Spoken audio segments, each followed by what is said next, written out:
Alright, g'day, hi, and welcome from the Helmet Silver Pellet. I just don't get what's going on with my camera here. It's just completely washed out.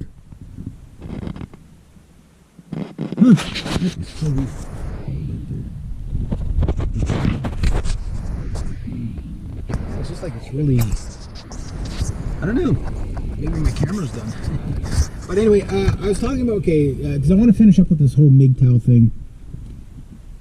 When they do find these videos, I'm pretty sure, like the last time they found videos like this, they all make response videos and just all they do is just trash talk me. They don't actually kind of listen to the point. So all they hear is you'll get beta, simp, cuck, whatever, all that stuff. And it's just like, okay, the guys who don't want to have anything to do with women are calling me the beta cuck. Huh? you know what I mean? Huh? Like, make it make sense. No, those guys, they are pretty vile. Not every one of them, I get that. But you don't want to become those guys, because you can have tools to help you take this pendulum that a society is swinging right now. On one side you have right-hand path people, and on the other side you have left-hand path people. And the left-hand path people are pretty easy to spot because of wokeism and stuff like that. But I'm not even talking to that level of craziness and insanity.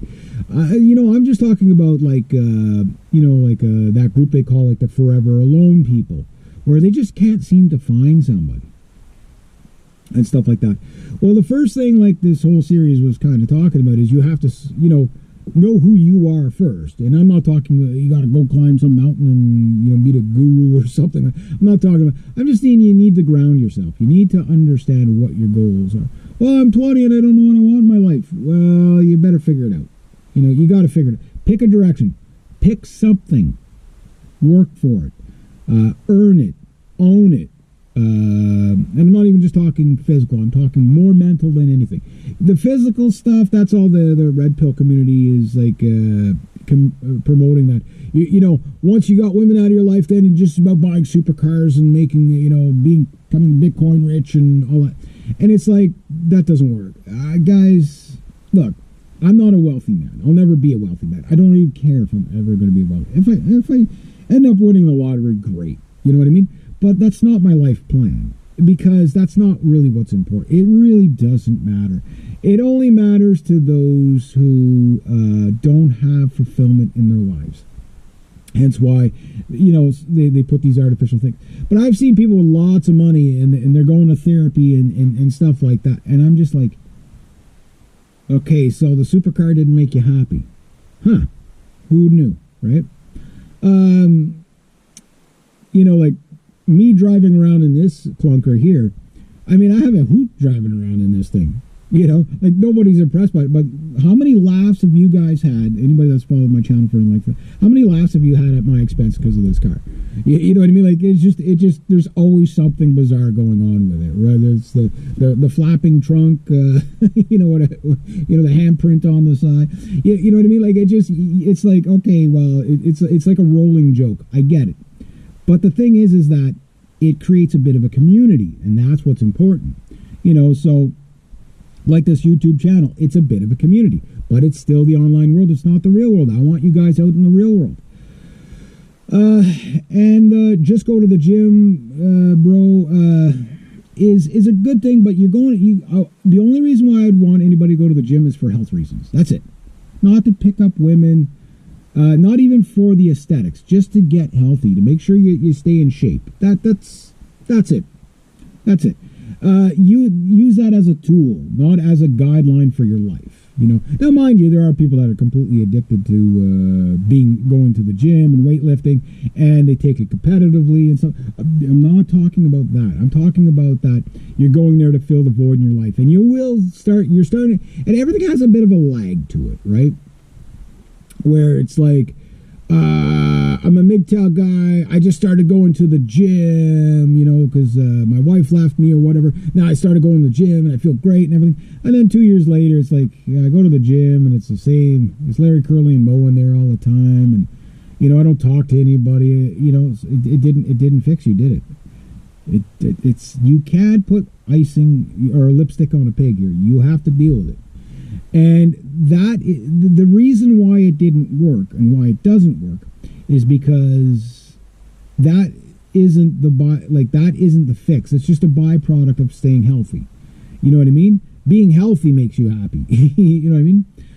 But that doesn't fix your relationship stuff. And the other thing is all these guys that, I'm going to work on self-improvement after they break up with somebody or get dumped or whatever. I'm like, okay, shouldn't you have been doing that before? You know what I mean? Like, you should have had that. Don't wait. Don't put off a healthy lifestyle until something bad happens. You start now, today. You know what I mean? If you drink a lot, maybe cut down or cut it off. If you smoke dope, maybe cut that out of your life.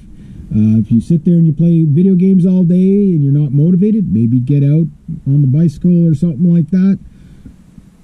Go visit friends, go visit family. Build bonds and relationships. Bonds and relationships. That's the most important thing. There's nothing more important than family, nation, future. Nothing. Absolutely nothing. And if you have that as your guiding light and your focus and the right-hand path, and, if you want to put it in the slogan I use, family, nation, future, that's fine. But when you understand the concept of it, and you have to live it to understand it. And it's harder for people in the city because, you're so isolated. You're surrounded by millions of people in a city and you know two. You know what I mean? Like, you know the name of two people. You know what I mean? And you see them once a year. Maybe you need to start reaching out to your family more, like, again, not to be a pest, but just kind of like, how you doing? You're going to call, your weekly phone call to grandma, whatever it is. Just do it. Just do it. The human connection is the human condition. The human condition is fulfillment of connection, which fulfillment creates happiness. Because the contentment. Now, there will always be drawbacks. You will lose people you love. Right now, half my community is going to be in mourning because of, the news this morning, right? And that shows me that, it's a blessing to know people. It's a blessing to have enough of a reaction when somebody passes or something like that. Hey, you know what? That shows that you have love and compassion, but it also shows that you give that, but you get that, right? So you have to give to get, and I can't stress that much. Male, female, doesn't matter here. But that sense of community, that sense of belonging, that sense of history, that sense of that's what makes you want to go forward into the future. And you can't do that alone. You can't do that as a hyper-individual. And that's one of the biggest problems in the West is the hyper-individualism. It was heavily promoted from the 1960s on.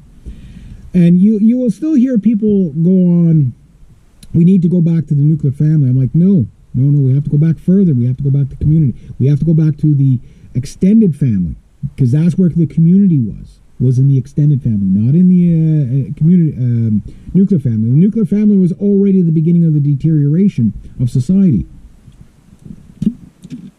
And I'll do videos on nuclear family versus extended family and stuff like that, and why it's important and all that.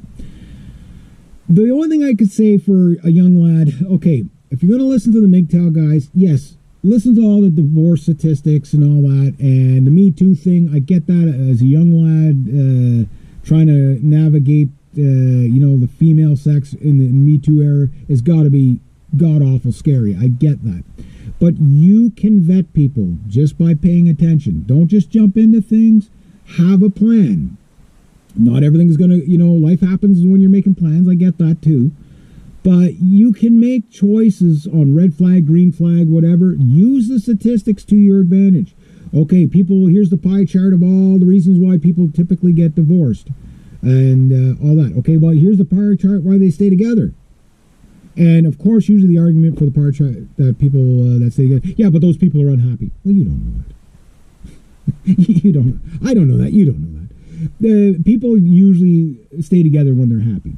It doesn't, but like I say, this whole chasing happiness thing, happiness is a byproduct of fulfillment, right?